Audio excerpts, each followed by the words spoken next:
In September 1990, at the European Computer Entertainment Show, the PAL version of the Mega Drive was officially unveiled. It is generally accepted that some sort of issue with the PAL modification is the reason the release was delayed to late 1990, as it was originally planned for 1989. The system received a wider release that November. I'm not sure there would have been a major sense of urgency to get the Mega Drive out in the UK anyway.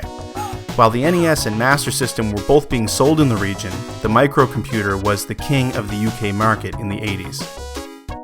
That's probably also the reason that neither Sega or Nintendo had UK headquarters. Sega instead relied on Virgin Mastertronic to distribute its consoles. Actually, the Mega Drive was uniquely positioned for success in the UK. I spoke to Jazz Rignall, the editor of Mean Machines, which was one of the very first UK mags to cover console games exclusively, and asked him what the market was like in the early 90s in the UK. The import market was pretty big business.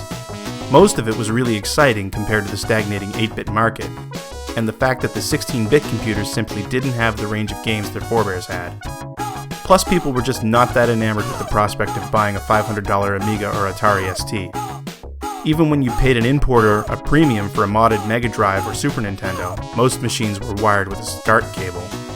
It was still far cheaper than a computer. It seemed the microcomputer craze was dying out, and gamers in the UK were starting to see the upside of 16-bit dedicated games consoles.